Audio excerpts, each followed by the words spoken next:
আরো একবার আমরা বাজেটের খবরে নজর রাখবো, কারণ এই বাজেটেও কিন্তু অপরিবর্তিত থাকলো কর কাঠামো, অর্থাৎ আয়করে যে ছাড় গত অর্থবর্ষ থেকে মানুষ পাচ্ছেন সেটা অপরিবর্তিত থাকলো।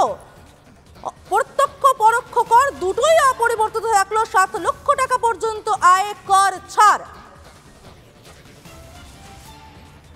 The government has reduced and rationalized tax rates. Under the new tax scheme, there is now no tax liability for taxpayers with income up to 7 lakh rupees, up from 2.2 lakh rupees in the financial year 2013-14. আমাদের সঙ্গে টেলিফোনে রয়েছেন senior editor Mayukh Ranjan Ghosh. আমি চলে যাব ময়ূখের কাছে। ময়ূখ, অর্থাৎ কর কাঠামোয় যে সুবিধা, যে স্বস্তি মধ্যবিত্ত পাচ্ছিল সেটা বহাল থাকলো। এবং তার পাশাপাশি আমি শুধু সমাজনেতা যারা এই মুহূর্তে রিপাবলিক বাংলাদেশে তাদেরকে 5টা পয়েন্ট এই মুহূর্তে দিচ্ছি। তার মধ্যে থেকে প্রথম পয়েন্ট হলো ট্যাক্স লায়াবিলিটির কথা তুলে বলা হলো, অর্থাৎ ট্যাক্স স্ল্যাব 7 লক্ষ টাকা পর্যন্ত আয় কর ছাড়, এবং এটা অপরিবর্তিত রাখা হলো। দ্বিতীয়ত, ভারতবর্ষ যে এই মুহূর্তে কোভিড পরবর্তী ভারতবর্ষ বলা হচ্ছে ইজ অফ ডুইং বিজনেসের ক্ষেত্রে 1 নম্বর হয়ে যাবে। চায়না এবং ওয়েস্টার্ন ওয়ার্ল্ডকেও ছাপিয়ে যাবে, কারণ পৃথিবীর ইনভেস্টাররা আসবে।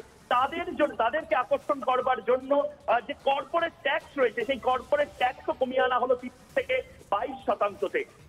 এর পাশাপাশি মেজর ইকোনমিক রেলওয়ে করিডোর তৈরি করার যে ভাবনা, অর্থাৎ সারা পৃথিবী জানে যে ভারতবর্ষ রেল মাধ্যমে এভাবে কানেক্টেড হয়ে আছে, এবং সেটাকে আরো একটা এগিয়ে নিয়ে গিয়ে বুলেট ট্রেনের শব্দ আমরা দেখেছি। এবার পাশাপাশি প্রত্যেকটি জায়গাতে ইকোনমিক করিডোর তৈরি করা রেলের মাধ্যমে, যাতে করে রেলের যে ফ্রেট করিডোর গুলো হয় সেই ফ্রেট করিডোরের মাধ্যমেও আমরা পণ্যবাহী জিনিস সমস্ত জায়গাতেও দিতে পারি। এবং তার পাশাপাশি যে মূল যে পয়েন্টটা সেটা হচ্ছে এসওপি লোডেড বাজেট। আমরা সাধারণত বলি বিভিন্ন ধরনের যে ধরনের প্রতিশ্রুতির কথা বলা হয়, যে ধরনের আবেগের কথা বলা হয়, এখানে কিন্তু নির্মলা সীতারামন প্রথমেই বলে দিয়েছেন আমরা যা যা জিনিস আগে প্রতিশ্রুতি দিয়েছিলাম সেগুলো পালন হচ্ছে, পালন হওয়ার জায়গা আছে, অপরিবর্তিত গোটা জিনিসটা। সুতরাং মেজর ইকোনমিক যে রিফর্মস এর কথা আগেও বলা হয়েছিল, তার পাশাপাশি রেলওয়ে, তার পাশাপাশি ফ্লাইট অর্থাৎ বিমানে এবং সড়ক পরিবহনের পাশাপাশি রেলওয়েতে জোর দেওয়া হবে।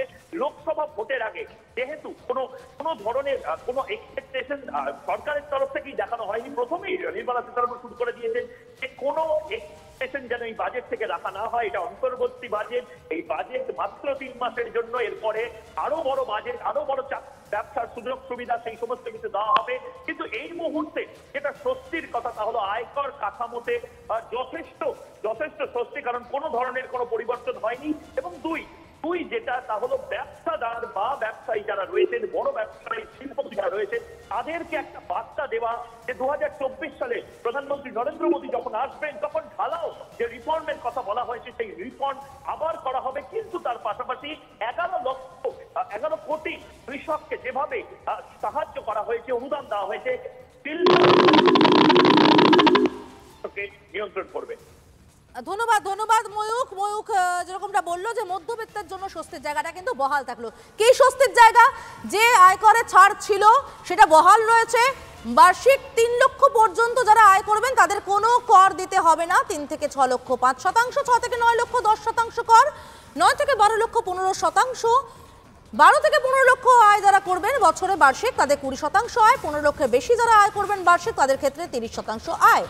7 লক্ষ পর্যন্ত কর মুক্ত বিনিয়োগ যদি দেখানো যায়, বিনিয়োগ দেখিয়ে 7 লক্ষ পর্যন্ত কর মুক্ত আয়, এবং সেটা অপরিবর্তিতই থাকলো, অর্থাৎ মধ্যবিত্তের জন্য স্বস্তির জায়গা বহাল।